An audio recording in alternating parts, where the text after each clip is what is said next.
কোচবিহারে ফের মোবাইল গেমের বলি হলো পলিটেকনিক কলেজের এক পড়ুয়া। মোবাইল গেম এবং নেশায় আসক্ত হয়ে গলায় ফাঁস লাগিয়ে আত্মঘাতী গোডাউন মোড় এলাকার যুবক অর্জুন বর্মন। ঘটনাটি ঘটেছে তুফানগঞ্জ ১ নম্বর ব্লকের নাকাটিগাছ গ্রাম পঞ্চায়েতের কামাত ফুলবাড়ি গোডাউন মোড় বটতলা এলাকায়। পরিবার সূত্রে জানা গিয়েছে, ওই যুবক কোচবিহার পলিটেকনিক কলেজে পঠনরত ছিল। সে সবসময় মোবাইল গেম এবং নেশায় আসক্ত থাকত। রবিবার পরিবারের সবার সাথে খাওয়া দাওয়া করার পর মাঝরাতে হঠাৎ রান্নাঘরের জানালার গলা ফাঁস লাগায় অর্জুন বর্মন। সেখান থেকে দ্রুত পরিবারের সদস্যরা তুফানগঞ্জ মহকুমা হাসপাতালে নিয়ে গেলে কর্তব্যরত চিকিৎসক তাকে মৃত বলে জানায়।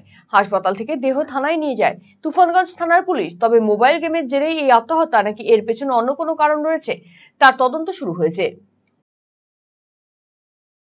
গেম খেলতো আর কি ধরনের নেশা করতো। তারপরে রাত 11:30টার দিকে বাইরে দেখি জানলার মধ্যে রান্নাঘর জানলার মধ্যে ফাঁস দিয়ে। শেষবারের মতো কখন দেখেন? এবারের মধ্যে বিকেলবেলা ছিল।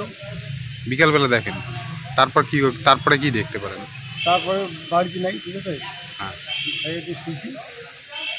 কিছুক্ষণ পরে দেখি জানলার মধ্যে ফাঁস দিয়ে রান্নাঘরের জানলায়।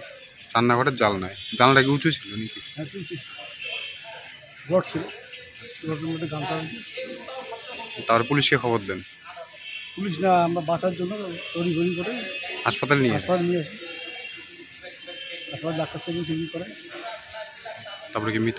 হ্যাঁ, মৃত বলে আমাকে পোস্টমর্টমের জন্য নিয়ে যাওয়া হবে। পোস্টমর্টমের জন্য হ্যাঁ, ঠিক আছে। কি নাম ছিল? অর্জুন বর্মন। অর্জুন বর্মন। বয়স কত? 24 বছর।